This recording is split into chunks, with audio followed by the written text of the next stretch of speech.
大家好，歡迎收睇雜不楞頻道，我係主播謝之筆。好多人睇到俄羅斯2024、2025年 GDP 有成3%以上嘅增長，就覺得制裁冇用。但老友，你要睇下呢啲錢去咗邊？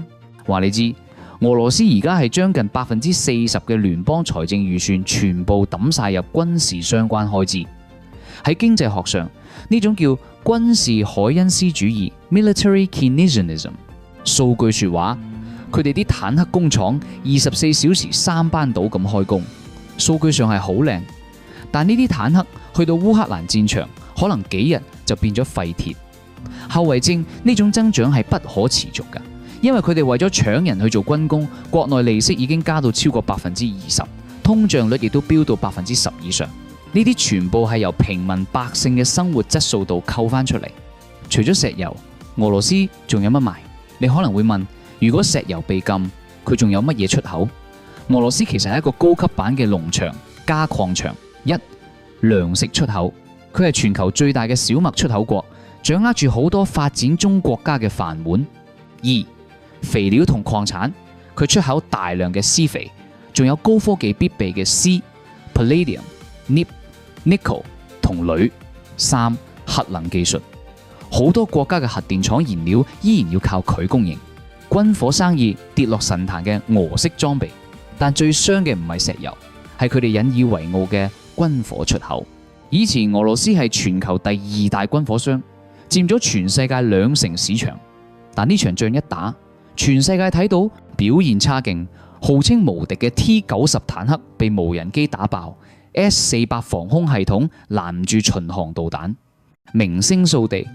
以前啲客好似印度、東南亞國家，見到俄羅斯武器喺戰場上咁論盡，紛紛轉態去買美國或者法國嘢，自顧不暇。而家俄羅斯連自己都唔夠用，甚至要向北韓同伊朗買翻轉頭。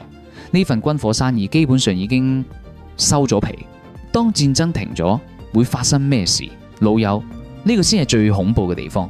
當有一日戰爭停咗，一、產能過剩，嗰幾十萬個坦克工人、彈藥工人點算？工廠停產，失業潮即刻嚟。二、傷殘撫恤金，成千上萬嘅傷殘軍人要養，呢份係一筆天文數字嘅財政負擔。三、技術斷代，因為被西方制裁，佢哋嘅民用工業好似飛機、汽車已經停滯咗幾年。戰爭一停，佢哋會發現自己同世界脫節咗20年，所以呢場虛火燒得越旺，熄滅嗰陣嘅代價就越大。中國嘅兩頭唔到岸與戰略天花板，中國世界大棋局入邊最難行嘅走鋼絲。講完俄羅斯，我哋一定要講埋中國。如果俄羅斯係嗰個打咗強心針嘅病人，中國就係一個喺鋼絲上邊跳舞嘅巨人。一、左右為難，想要資源又驚次級制裁。中國而家好尷尬，佢喺戰略上需要俄羅斯呢個戰友去分擔美國嘅壓力，亦都好想要俄羅斯啲平價石油同天然氣。但問題係中國嘅經濟命脈出口仲係掌握喺西方國家美、日、歐手上。數據話，你知中國對俄羅斯嘅貿易額雖然升得快，但同中美、中歐貿易相比，簡直係細佬。如果因為撐俄羅斯而引發西方嘅次級制裁 （secondary sanctions）， 搞到銀行體系被踢出 SWIFT， 中國嘅損失會係俄羅斯嘅10倍、100倍。所以佢而家係口頭支持多，實質幫手要偷偷摸摸。二、遠水救唔到近火，後花園嘅實力天花板。正如你之前提到巴拿馬運河嘅例子，中國一直想喺美國嘅後花園中南美洲插旗。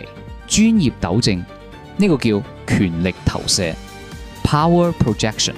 內容：中國雖然有錢搞基建一帶一路，但佢缺乏一樣嘢，遠洋武力保障。如果巴拿馬或者委內瑞拉出事，美國嘅航母戰鬥群幾日就到，但中國嘅軍隊仲喺半個地球之外，冇南水海軍支撐嘅外交，其實只係用錢買朋友。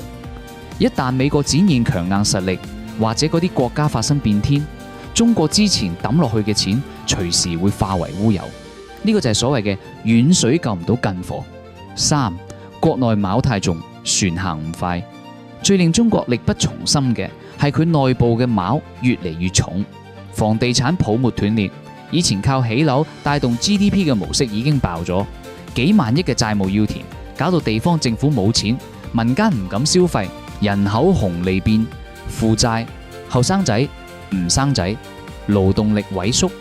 當一個國家要將大部分精力同資金用嚟應付內部危機，我哋第4集會講呢個轉型痛。佢喺國際大棋局上邊可以動用嘅籌碼就自然會變少。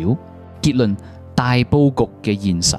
所以中國而家唔係唔想贏，而係佢發現呢場分組對抗嘅成本遠遠超過佢嘅想象。佢想維持現狀，但西方陣營已經開始去風險化。當全世界唔再依賴你嘅供應鏈，中國嘅議價能力就會慢慢流失。總結，做個清醒嘅普通人。老友，講到尾，呢盤分組對抗嘅大棋，最終影響嘅係我哋每一個人。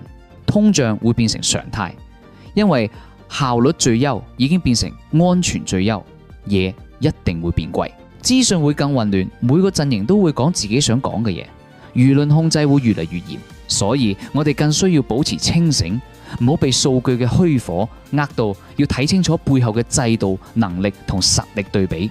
下一集我哋會去中東睇下，點解當俄羅斯同伊朗呢啲靠山變弱嘅時候，中東嘅骨牌會冧得咁快？